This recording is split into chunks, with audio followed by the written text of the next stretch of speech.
రాయలసీమలోని ఆ ఫ్యామిలీకి ఓ పేరుంది. ఆ కుటుంబంలో ఎంతమంది అన్నదమ్ములు ఉంటే అందరూ పదవుల్లోనే ఉన్నారు. మరీ ముఖ్యంగా ఆ ఎమ్మెల్యే మాత్రం ప్రజల మనిషిగా గుర్తింపు తెచ్చుకున్నారు. చూసేందుకు కాస్త గంభీరంగా కనిపించినా ఎంతో సున్నితమైన మనసు ఉన్న వ్యక్తిగా ప్రజలు చెప్తుంటారు. సీఎం జగన్ మరోసారి ఆయనకు టికెట్ ఇవ్వడంతో ప్రచార పర్వంలో దూసుకెళ్తున్నారు. ఒకవైపు కూతురు, మరోవైపు తండ్రి వైసీపీ విజయం కోసం కృషి చేస్తున్నారు. కాంట్రవర్సీలకు దూరంగా ప్రజలకు దగ్గరగా ఉన్న Guntakal MLA Y వెంకట్రామరెడ్డిపై YSR TV special story.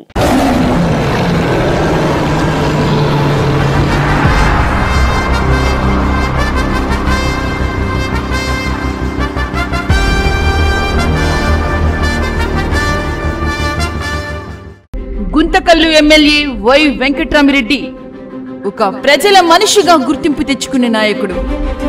ముఖ్యంగా వెంకట్రామరెడ్డి కుటుంబం కొన్ని దశాబ్దాలుగా రాజకీయాల్లో ఉంది. ఆయన తండ్రి నుంచి వారసత్వంగా కుమారులు కూడా రాజకీయాల్లో కొనసాగుతున్నారు. ఇప్పటికే వీరి సోదరులు ఇద్దరు ఎమ్మెల్యేలుగా ఉండగా ఒకరు టీటీడీ బోర్డు మెంబర్, మరొకరు ఎమ్మెల్సీగా ఉన్నారు. మొత్తం కుటుంబం అంతా రాజకీయాల్లో ఉన్నప్పటికీ ఏ రోజు వారిలో గర్వం కనిపించదు. మరీ ముఖ్యంగా గుంతకల్లు ఎమ్మెల్యేగా ఉన్న వెంకటరామిరెడ్డి చాలా సింపుల్ గా ఉంటారు. హంగులు ఆర్భాటాలకు ఆయన చాలా దూరం.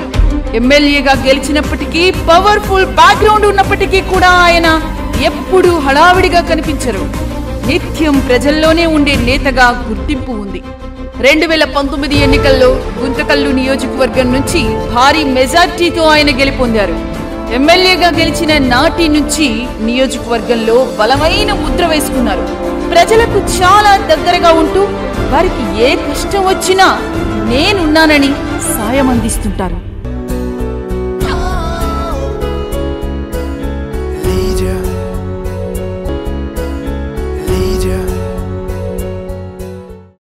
గుంతకల్లు నియోజకవర్గంలో అభివృద్ధి విషయంలో ఒక బలమైన ముద్ర వేశారు.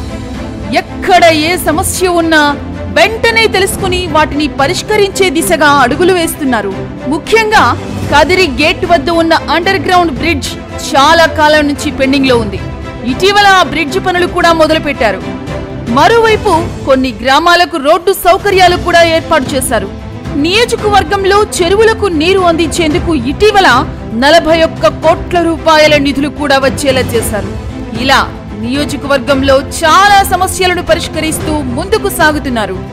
అందుకే సీఎం జగన్ మరోసారి ఆయనకు టికెట్ కేటాయించారు. టికెట్ విషయంలో ఒకరిద్దరు నాయకులు ఆయన్ని విభేదించినప్పటికీ సీఎం జగన్ మాత్రం వెంకట్రామిరెడ్డి వైపే మొగ్గు చూపారు. ఎమ్మెల్యేలుగా గెలిచిన తర్వాత చాలా మంది మీద అనేక ఆరోపణలు ఉన్నాయి. కానీ వెంకట్రామిరెడ్డి విషయంలో మాత్రం అలాంటి పరిస్థితి ఎక్కడా కనిపించదు. ఆయన భూదందాలకు, సెటిల్మెంట్లకు చాలా దూరంగా ఉంటారు.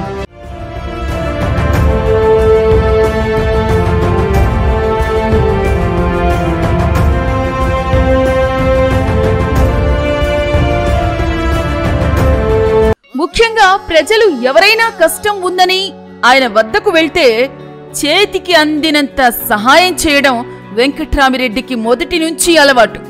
ప్రతిపక్షంలో ఉన్నప్పుడు కూడా ఆయన ఇలానే చేసేవారు. పదవి ఉన్నా లేకున్నా ఆయన కష్టం ఉందంటే మాత్రం ప్రజలకు సాయం అందించేవారు.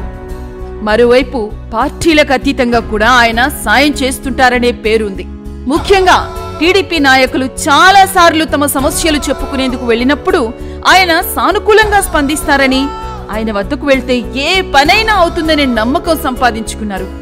అందుకే ఆయనపై ప్రతిపక్షాల వైపు నుంచి కూడా పెద్దగా విమర్శలు లేవు. అంతేకాకుండా నిజాయితీగా ఉండే వెంకట్రామిరెడ్డి మీద ఎవరైనా ఆరోపణలు చేస్తే ఆయన అనుచరులు కూడా సహించే పరిస్థితి లేదు. కొన్ని సందర్భాల్లో వెంకట్రామిరెడ్డి కూడా ఇలాంటి వాటిపై తీవ్రంగా స్పందించేవారు. రాజకీయాల కోసం నేను దిగజారి ప్రవర్తించే మనిషిని కాదని, ఏది పడితే అది మాట్లాడితే ఊరుకునేది లేదంటూ ఆయన చేసే హెచ్చరికలు కూడా చాలా ఘాటుగా ఉంటాయి.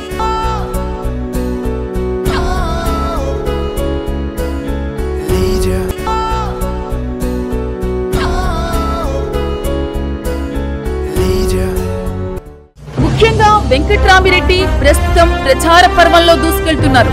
నియోజకవర్గాన్ని ఇప్పటికే 2-3 సార్లు చుట్టేశారు. ఆయనతో పాటు ఆయన కుమార్తె నైరుతి రెడ్డి కూడా ప్రచార పర్వంలో దిగారు. హైదరాబాద్ లో స్థిరపడ్డ నైరుతి రెడ్డి తన తండ్రికి అండగా ఉండేందుకు నియోజకవర్గానికి వచ్చారు. ఆమె మున్సిపల్ వైస్ చైర్మన్ గా ప్రస్తుతం కొనసాగుతున్నారు. తన తండ్రి ఎమ్మెల్యేగా ఉన్నారు కాబట్టి పార్టీలో పెత్తనం చేయాలన్న స్వభావం నైరుతి రెడ్డిలో ఎక్కడా కనిపించదు. కేవలం ఆమె ఒక పార్టీ కార్యకర్తగా మాత్రమే పనిచేస్తున్నారు. ముఖ్యంగా తన తండ్రి చూపిన మార్గంలోనే ముందుకు నడుస్తున్నారు. ఓవైపు తండ్రి, మరోవైపు కూతురు ఇప్పుడు గుంతకల్లు నియోజకవర్గంలో ప్రచార కార్యక్రమాలు నిర్వహిస్తున్నారు.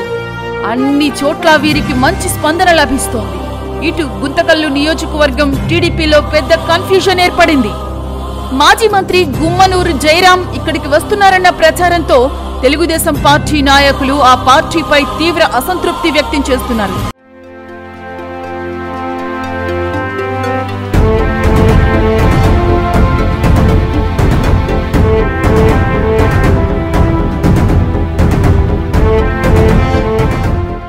జిల్లాలోని ఎమ్మెల్యేలలో వెంకటరామిరెడ్డి చాలా భిన్నంగా ఉంటారు. ఏ రోజు పదవీకాంక్షతో కనిపించిన పరిస్థితి లేదు. అందుకే ఆయన వెంట పార్టీ క్యాడర్, ప్రజలు నడుస్తున్నారు. ప్రస్తుతం ప్రజల్లో ఆయనకున్న ఆదరణ చూస్తే ఖచ్చితంగా భారీ విజయం సాధిస్తారని అభిప్రాయం వ్యక్తమవుతోంది.